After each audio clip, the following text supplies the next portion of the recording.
তো নমস্কার বন্ধুরা, আশা করি সবাই ভালো আছেন।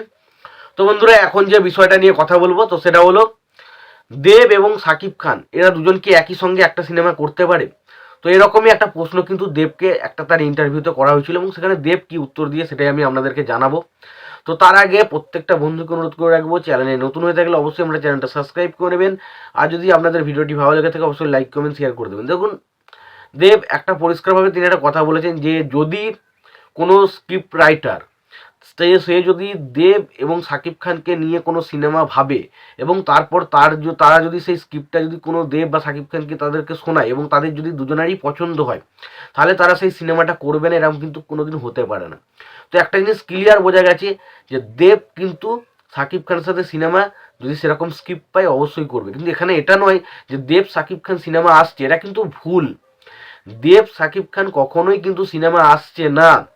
দেব এর আগেও কিন্তু জিতকে নিয়েও যখন এরকমই একটা প্রশ্ন করা হয়েছিল দেবের সামনে যে আপনি আর জিৎদাকে কখনো আর এক সিনেমাতে দেখা যাচ্ছে না দুই পৃথিবীর পর, তারা কি আর আসবে না, তখন সে একটাই কথা বলেছিল, আমাদের আমাদের দুজনকে নিয়ে কোনো স্ক্রিপ্ট লেখা হোক এবং সেই স্ক্রিপ্টটা যদি আমাদের দুজনের মধ্যেই ভালো লাগে এবং দুজনাই যদি সেই বিষয়টা করতে রাজি থাকি তাহলে অবশ্যই ছবিটা পরবর্তী সময় হবে। এবার দেখুন, একটা ছবিতে দুজন হিরোকে নিয়ে আসার মানে এটা তো নয় যে আপনি ছবিটা বানাতে বসলেন, আমি ভাবলেন যে এই এই ক্যারেক্টারের জন্য এঁকে নেবো, এই ক্যারেক্টারের জন্য ওকে নেবো, দিয়ে একটা সিনেমা বানিয়ে, সেটা তো হবে না।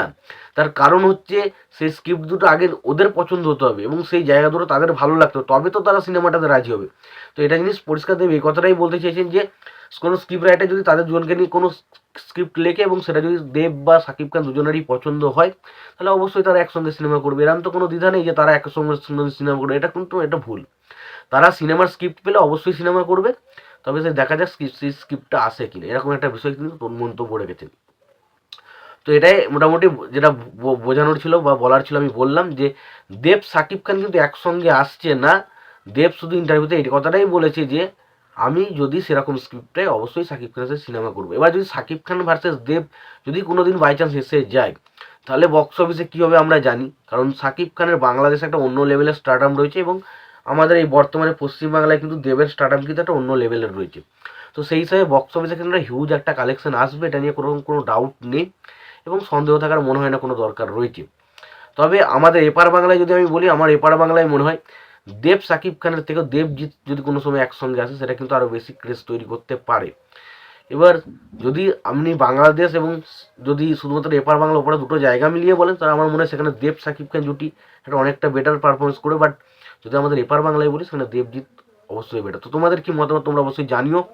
তোমাদের যদি ভিডিওটি ভালো লেগে থাকে অবশ্যই লাইক কমেন্ট শেয়ার করে দিও। চ্যানেলটা নতুন হয়ে থাকলে অবশ্যই তোমরা চ্যানেল সাবস্ক্রাইব করে নিয়ে পাশে বেল আইকনটা অবশ্যই প্রেস করে দিও। ভালো থেকো, সুস্থ থেকো, দেখা হচ্ছে পরে ভিডিওতে।